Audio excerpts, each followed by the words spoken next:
Hello friends, welcome to my channel G K पाठशाला।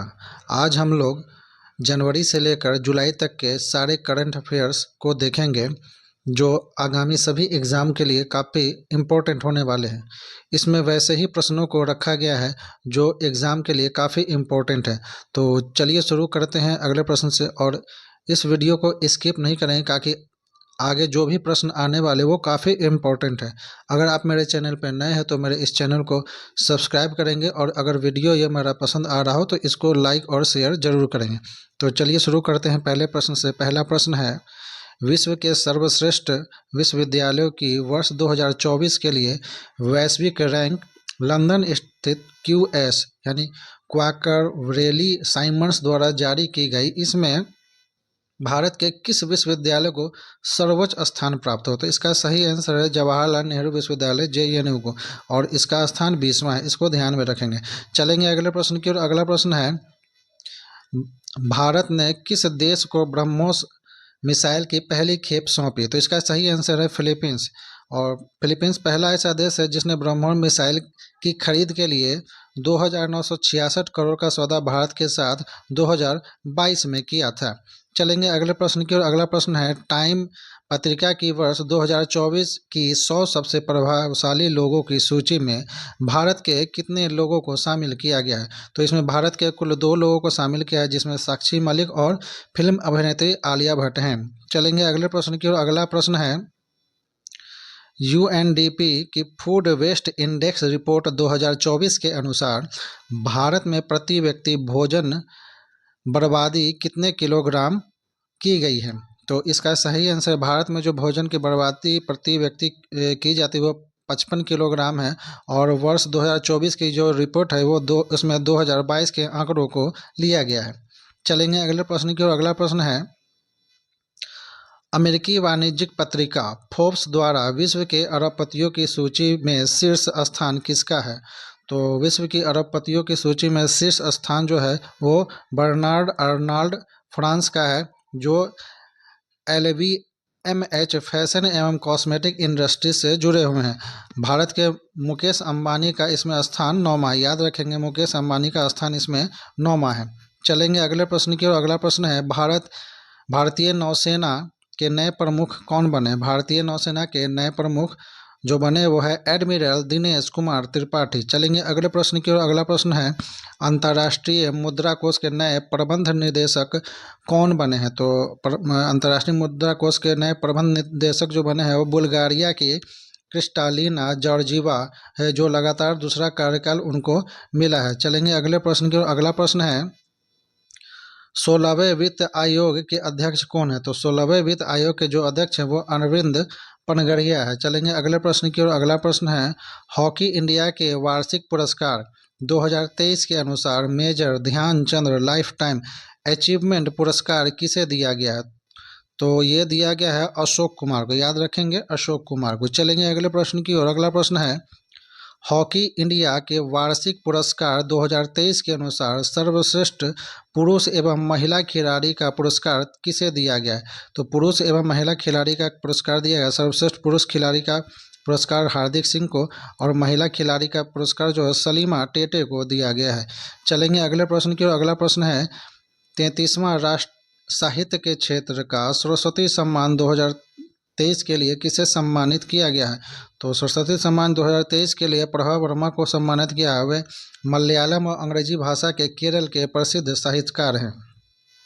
चलेंगे अगले प्रश्न की ओर। अगला प्रश्न है, पत्रकारिता के क्षेत्र का चमेली देवी जैन पुरस्कार, याद रखेंगे, चमेली देवी जैन पुरस्कार 2024 किसे दिया गया है? तो ये दिया गया है ग्रीष्मा कुठार व रितिका चोपड़ा को। चलेंगे अगले प्रश्न की ओर। अगला प्रश्न है, लता दीनानाथ मंगेशकर पुरस्कार 2024 से किसे सम्मानित किया गया? तो इसका सही आंसर होगा अमिताभ बच्चन को। चलेंगे अगले प्रश्न की ओर। अगला प्रश्न है, अभी हाल ही में किस भारतीय को अमेरिकी राष्ट्रपति पुरस्कार से सम्मानित किया गया है?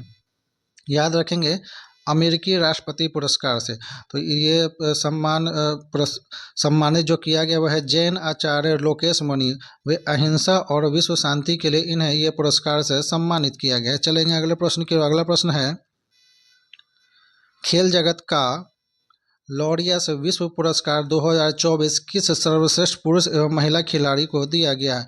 तो ये दिया गया है पुरुष खिलाड़ी में नोवाक जोकोविच टेनिस खिलाड़ी, और महिला खिलाड़ी एताना बोनमती स्पेन की फुटबॉलर है, उन्हें दिया गया है। चलेंगे अगले प्रश्न की ओर। अगला प्रश्न है, अभी हाल ही में भारतीय रिजर्व बैंक ने अपना स्थापना दिवस पूरा किया, तो इनका स्थापना दिवस के कितने वर्ष पूरे हो गए? तो ये 90 वर्ष पूरे हो गए हैं, और इसके उपलक्ष्य में प्रधानमंत्री नरेंद्र मोदी ने 90 रुपये का स्मारक सिक्का जारी किया है। चलेंगे अगले प्रश्न की ओर। अगला प्रश्न है, अभी हाल ही में भगवान महावीर का कौन सा निर्माण महोत्सव मनाया गया? तो भगवान महावीर का 2550वें निर्माण महोत्सव मनाए गए। इसके उपलक्ष्य में प्रधानमंत्री नरेंद्र मोदी ने 100 रुपये का स्मारक सिक्का जारी किया। चलेंगे अगले प्रश्न की ओर। अगला प्रश्न है, अभी हाल ही में भारतीय महिला हॉकी टीम के नए कोच कौन बने हैं? तो हॉकी टीम के नए कोच हरेंद्र सिंह बने हैं। चलेंगे अगले प्रश्न की ओर। अगला प्रश्न है, विश्व होम्योपैथी दिवस कब मनाया जाता है? तो विश्व होम्योपैथी दिवस 10 अप्रैल को मनाया जाता है। चलेंगे अगले प्रश्न की ओर। अगला प्रश्न है, अभी हाल ही में पूर्ण सूर्य ग्रहण कब देखा गया? तो 8 अप्रैल 2024 को मैक्सिको, संयुक्त राज्य अमेरिका व कनाडा में इसे देखा गया है। चलेंगे अगले प्रश्न की ओर। अगला प्रश्न है, भारतीय राजस्व सेवा के किस पूर्व अधिकारी को वियना स्थित अंतर्राष्ट्रीय नारकोटिक्स कंट्रोल बोर्ड के लिए अप्रैल 2024 में फिर से चुना गया है? तो इस चुना गया है जगजीत पावड़िया को, याद रखेंगे जगजीत पावड़िया। चलेंगे अगले प्रश्न की ओर। अगला प्रश्न है, अभी हाल ही में भारतीय नौसेना के किस जहाज में पश्चिमी अरब सागर में एक संदिग्ध ढो को रोका और बड़ी मात्रा में प्रतिबंधित नशीले पदार्थ को जब्त किए?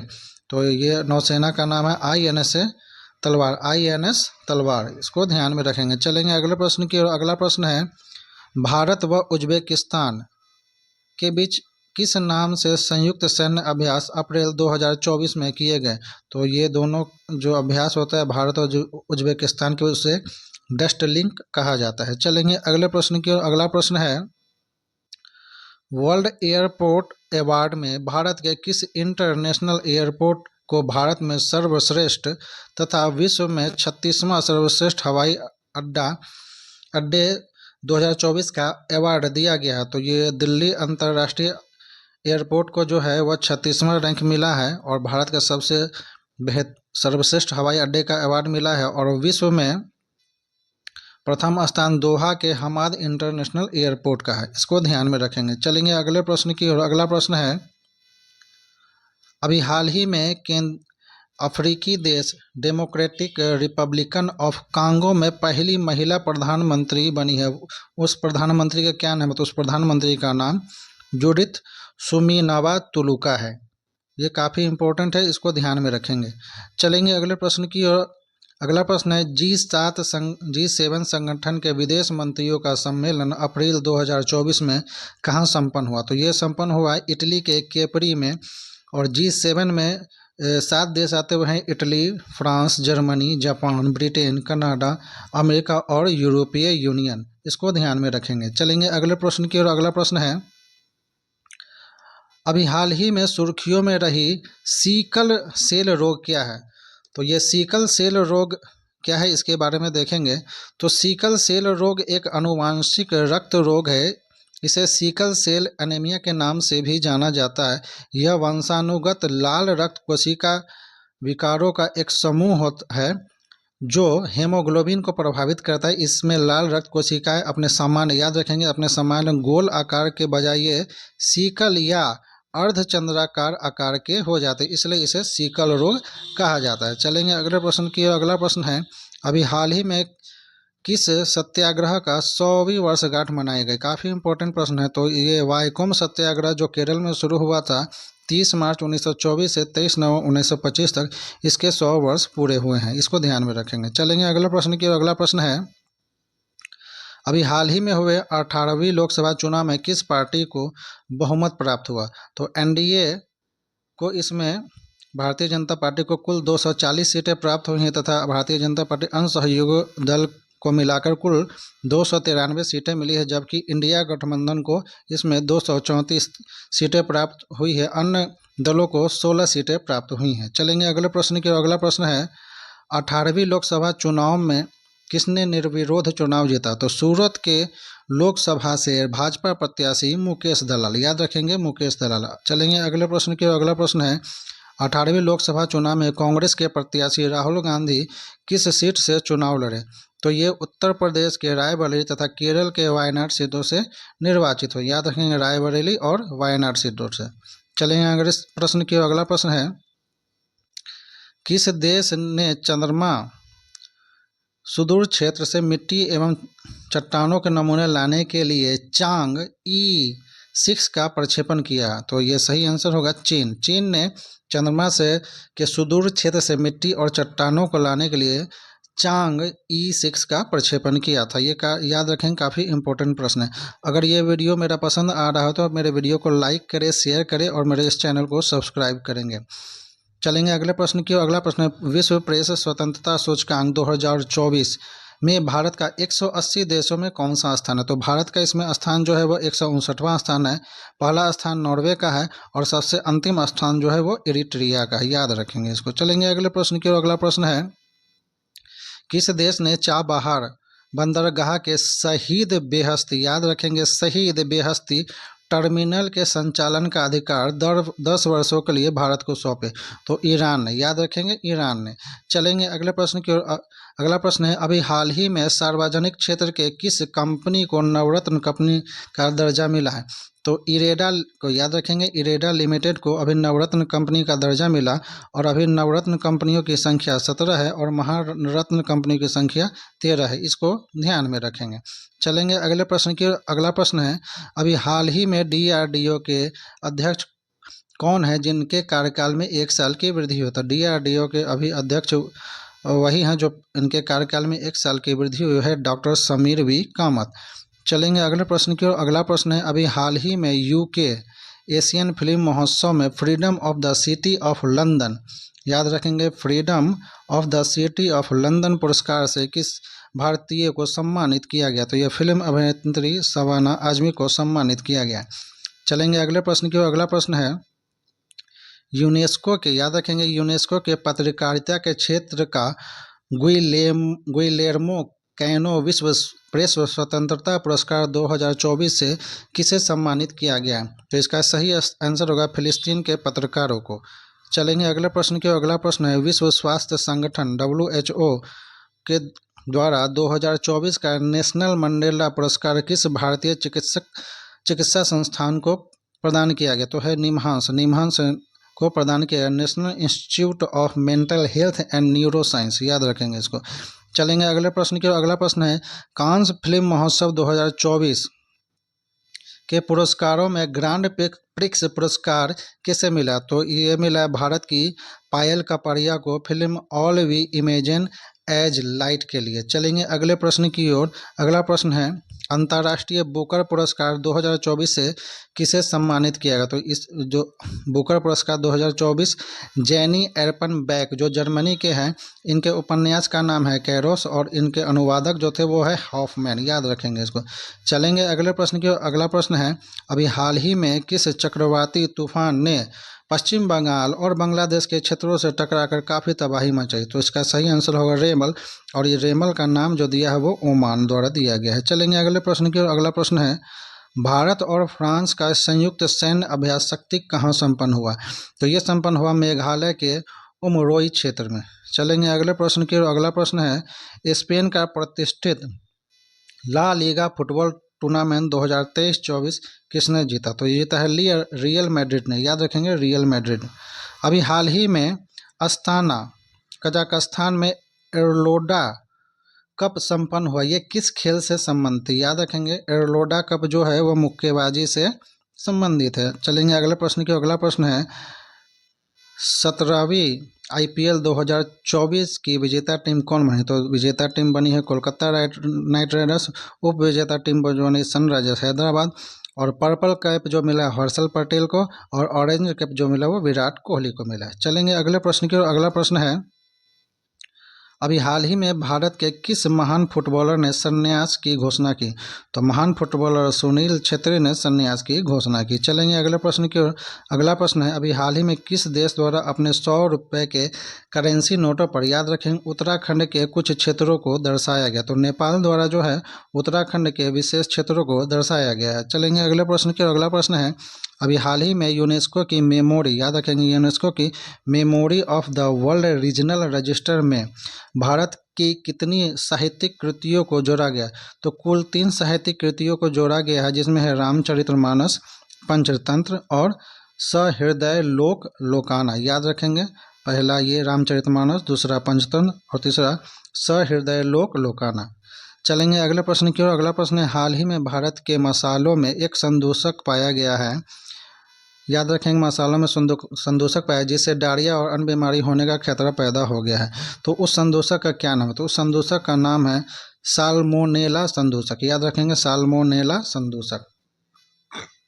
चलेंगे अगले प्रश्न की ओर। अगला प्रश्न है, अभी हाल ही में संपन्न हुए विधानसभा चुनाव में आंध्र प्रदेश और उड़ीसा के मुख्यमंत्री कौन बने? तो आंध्र प्रदेश के मुख्यमंत्री वो चंद्रबाबू नायडू बने और उड़ीसा के मुख्यमंत्री मोहन चरण मांझी बने हैं। चलेंगे अगले प्रश्न की ओर। अगला प्रश्न है, विश्व के शिक्षण संस्थानों के 2025 के QS रैंकिंग में भारत के कितने शिक्षण संस्थानों का नाम है?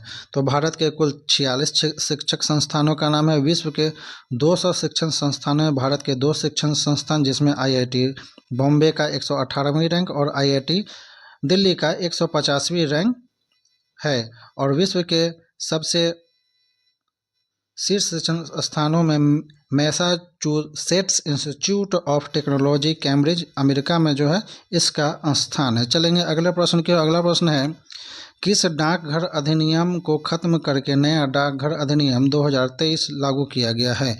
तो इसका सही आंसर होगा डाकघर अधिनियम 1898 को खत्म करके 2023 डाकघर अधिनियम लागू किया गया है। चलेंगे अगले प्रश्न की ओर। अगला प्रश्न है, विश्व शिल्प परिषद में भारत के किस नगर को विश्व शिल्प नगरी का दर्जा दिया गया? तो श्रीनगर को विश्व शिल्प नगरी का दर्जा दिया गया। चलेंगे अगले प्रश्न की ओर। अगला प्रश्न है, अभी हाल ही में मैक्सिको की पहली महिला राष्ट्रपति कौन बनी? याद, जहाँ पर भी पहली महिला राष्ट्रपति या प्रधानमंत्री का नाम आए वो क्वेश्चन काफ़ी इंपॉर्टेंट हो जाते हैं, तो इसको ध्यान में रखेंगे। तो इसका सही आंसर होगा क्लाउडिया शीनबाम। मैक्सिको की पहली महिला राष्ट्रपति क्लाउडिया शीनबाम। चलेंगे अगले प्रश्न की ओर। अगला प्रश्न है, G7 का 50वां, याद रखेंगे, G7 का 50वां शिखर सम्मेलन कहाँ संपन्न हुआ? तो ये इटली के अलुपिया फसानो में संपन्न हुआ। और G7 का 51वां शिखर सम्मेलन कनाडा के कनाना इस्किस अल्बर्टा में होगा। इसको ध्यान में रखेंगे। चलेंगे अगले प्रश्न की ओर। अगला प्रश्न है, अभी हाल ही में यूक्रेन शांति शिखर सम्मेलन कहाँ संपन्न हुआ? तो ये स्विट्जरलैंड में संपन्न हुआ। चलेंगे अगले प्रश्न की ओर। अगला प्रश्न है, अभी हाल ही में किस देश में भूस्खलन के कारण 2000 लोगों की मृत्यु हो गई तथा जिसकी सहायता के लिए भारत ने दवा तथा अन्य सामग्रियों और $10 लाख की सहायता की है? तो वह है पपुआ न्यू गिनी। याद रखेंगे, पपुआ न्यू गिनी। चलेंगे अगले प्रश्न। अगला प्रश्न है, 1 जनवरी 2025 से संयुक्त राष्ट्र सुरक्षा परिषद में 5 अस्थायी सदस्य देश कौन चुने गए हैं? तो 5 अस्थायी सदस्य Pakistan, Somalia, Denmark, Greece, Panama जोड़े गए। इनका कार्यकाल 1 जनवरी 2025 से 31 दिसंबर 2026 तक है। चलेंगे अगले प्रश्न की ओर। अगला प्रश्न है, भारत के नए थल सेनाध्यक्ष कौन बने हैं? तो उपेंद्र द्विवेदी। अगला प्रश्न है, अभी हाल ही में लोकसभा के अध्यक्ष कौन निर्वाचित हुए? तो अभी ओम बिरला जो है लोकसभा के अध्यक्ष निर्वाचित हुए हैं। चलेंगे अगले प्रश्न की। अगला प्रश्न है, संयुक्त राष्ट्र महासभा के 79वें सत्र के अध्यक्ष किसे निर्वाचित किया गया? तो है फिलेमोन यांग, कैमरून के पूर्व प्रधानमंत्री हैं ये, इसको ध्यान में रखेंगे। चलेंगे अगले प्रश्न की। अगला प्रश्न है, टेम्पल्टन पुरस्कार 2024 किसे दिया गया? तो टेम्पल्टन पुरस्कार 2024 पुमला गोबोडो मिडीकीजेला मनोवैज्ञानिक प्रोफेसर को दिया गया है। चलेंगे अगले प्रश्न की। अगला प्रश्न है, T20 अंतर्राष्ट्रीय क्रिकेट में अभी हाल ही में सबसे तेज गति से शतक बनाने का रिकॉर्ड किसने कायम किया? तो यह है साहिल चौहान, एस्टोनिया के 27 गेंदों में इन्होंने शतक मारा है। चलेंगे अगले प्रश्न की। अगला प्रश्न है, टेनिस के फ्रांसीसी ओपन पुरुष एवं महिला विजेता कौन बने हैं? तो पुरुष में जो विजेता बने हैं वो कार्लोस अल्कराज स्पेन के हो और महिला के ईगा स्विएटेक जो पोलैंड की हैं। चलेंगे अगले प्रश्न की ओर। अगला प्रश्न है आईसीसी T20 विश्व कप के 9वें संस्करण 2024 के विजेता टीम कौन है? तो विजेता T20 विश्व कप 2024 के विजेता भारत है, उप विजेता दक्षिण अफ्रीका है। फाइनल मैच में man of the match Virat Kohli को मिला है और आईसीसी T20 का आयोजन अमेरिका और वेस्टइंडीज की संयुक्त मेजबानी में हुआ था। फाइनल मैच के बाद रोहित शर्मा, विराट कोहली और रविंद्र जडेजा ने T20 अंतर्राष्ट्रीय मैचों से संन्यास लेने की घोषणा की है। चलेंगे अगले प्रश्न की ओर। अगला प्रश्न है हुरून रिसर्च इंस्टीट्यूट द्वारा जारी हुरून इंडिया आर्ट लिस्ट में शीर्ष स्थान किसने हासिल किया? तो अनीश कपूर ने शीर्ष स्थान हासिल किया। चलेंगे अगले प्रश्न की ओर। अगला प्रश्न है हाल ही में मनाया गया विश्व पर्यावरण दिवस 2024 का विषय क्या है? तो इसका विषय हमारी भूमि हमारा भविष्य, हम पीढ़ी पूर्ण स्थापना है। चलेंगे अगले प्रश्न की ओर। अगला प्रश्न है कूनो राष्ट्रीय उद्यान के बाद किस दूसरे वन्य जीव अभ्यारण्य को चीतों के लिए संरक्षित किया जा रहा है? तो ये गांधी सागर वन्य जीव अभ्यारण्य जो राजस्थान और मध्य प्रदेश की सीमा से लगे हैं उसे दूसरा चीता अभ्यारण्य के लिए संरक्षित किया जा रहा है। चलेंगे अगले प्रश्न की ओर। अगला प्रश्न है अभी हाल ही में किस भारतीय क्रिकेट खिलाड़ी द्वारा अंतर्राष्ट्रीय क्रिकेट के सभी प्रारूपों में 600 छक्के लगाने का विश्व रिकॉर्ड बनाया गया? तो है रोहित शर्मा। अगर ये वीडियो पसंद आया हो तो इसे लाइक और शेयर जरूर करेंगे। चलते हैं अगले प्रश्न की ओर। अगला प्रश्न है अभी हाल ही में रामसर कन्वेंशन के तहत नागी और नटकी पक्षी अभ्यारण्य को अंतर्राष्ट्रीय महत्व का वेटलैंड घोषित किया गया। यह भारत के किस राज्य में? तो यह भारत के बिहार राज्य में है। बिहार के जमुई जिले के झाझा वन क्षेत्र में स्थित है। बिहार में नागी, नटकी और कांवड़ झील जो बेगूसराय में, उसको मिलाकर कुल अब 3 जो है रामसर स्थल अब बिहार में हो गए हैं। अब भारत में रामसर स्थलों की संख्या 82 हो गई है। तो कैसा लगा ये मेरा करंट अफेयर्स का ये सीरीज़? अगर पसंद आया हो तो इसे शेयर करें, लाइक करें और इस चैनल को मेरे सब्सक्राइब करें। धन्यवाद।